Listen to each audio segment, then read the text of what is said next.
Voice chat knows. What stock is that? Do not search the group.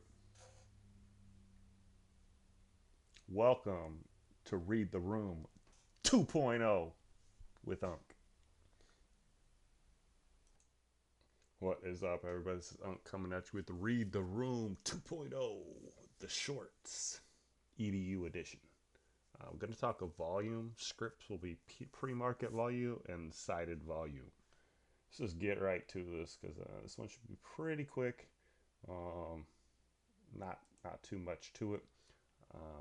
Kind of kicking myself in the pants a little bit here because I should do this during market hours because it's a lot more interesting when it's flowing. Um, but yeah, pre-market volume. Open the script, just the start times. You can adjust that. I use 1 a.m. to 6:30 Eastern time. As you can see here, you can stretch this out, do it right after hours if you would like. Just gives you different information. I just like to know what ran this morning, and then cited volume, 30-day average. We're going to show that. Today's volume, we're going to show that. Percent of that 30 days, we're going to show that. Unusual volume, it's going to change the colors on our charts, make them red to green, white, whatever colors we designate. That's going to, when we get to 100, it's going to flip for us. Not going to show the 30 bar average. Current bar, yeah, I want to know. Percent of that current bar, 30-day average, yes, I want to know. And the buy and sell side volume is what that last one is, red or green. Bid side or ask side. So real quick, we'll got Sphere in here right now. I might pull up something I watched today at least. There we go. It'll help me a little bit. Um, let's start on the 5. We are on the 5. All right. So cited volume. What it is first of all, we got labels. Labels are important. Pre-market. It's how many shares were traded in that pre-market window I talked about. 30-day average is your average shares traded over the last 30 days. We got it set up on the day. So 4 million shares a day right here.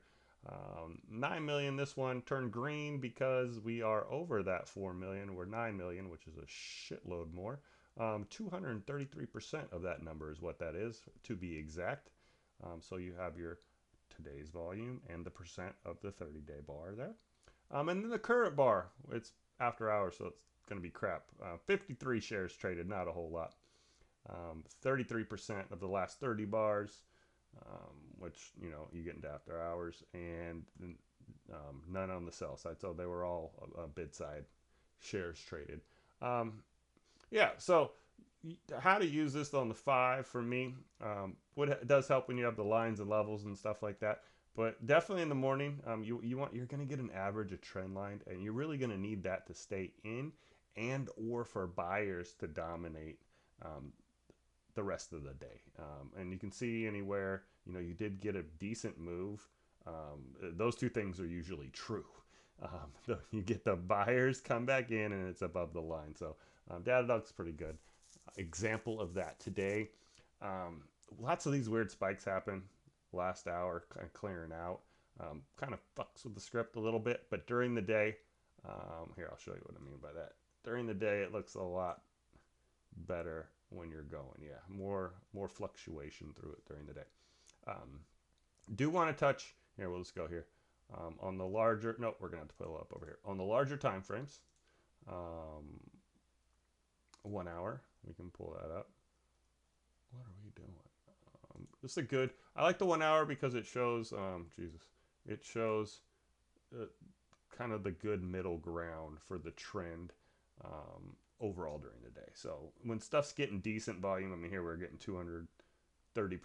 You're gonna have that extra 130% above the line. You can just kind of see what time of day did that truly come in. Because when you spread it out, it thins it out. It's harder to see. So I do like the 1 hour to evaluate volume during the day. And then the daily is probably my go-to. It's probably the go-to for actually using the charts. I'm gonna show you over here. We'll come back. This is probably my go-to, and I'd like to keep it simple. Looking for what the average volume is, whether we're getting more buy or sell side, and then just the percent. So it's the same numbers over here. It's the average of the 30-day. and then the current bar, how much is buy or sell side. So this 37 is kind of what you'd see here for the 5 minute bar. So this last bar here is 37% bid side action, which is pretty okay.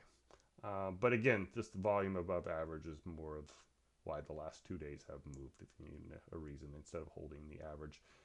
Even though the sellers have kind of maintained, it's the buyers coming back in into that liquidity range. Good retrace example there. And on the weekly, even simpler. I don't even have it colored. It's kind of faded in the background. But yeah, just looking for the big candles and what price did.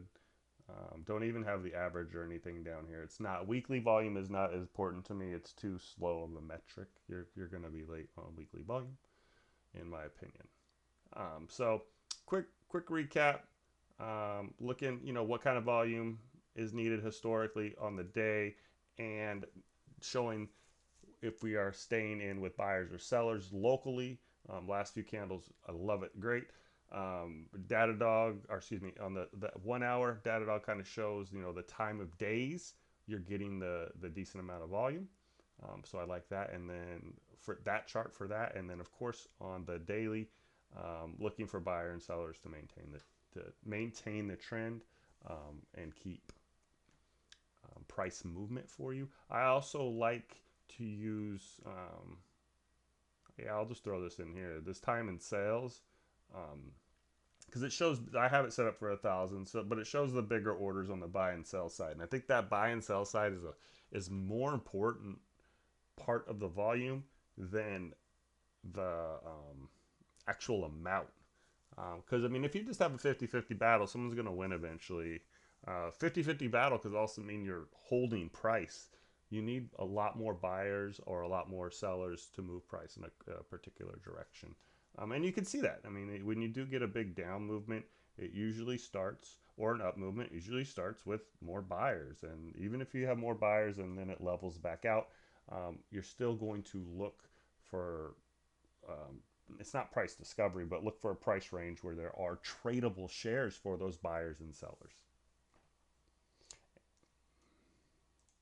So final thought here is, understanding volume on specific, especially on specific tickers, is going to lead you to understanding what it's going to take to move that ticker, or what kind of volume you need to see to move that ticker.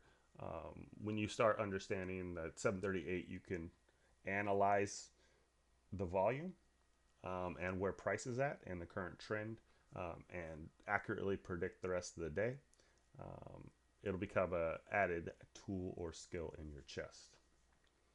All right, everybody, how are we in this thing? I think I'm on vacation. I might have forgot. Oh yeah, respect the lines, and most importantly, read the room.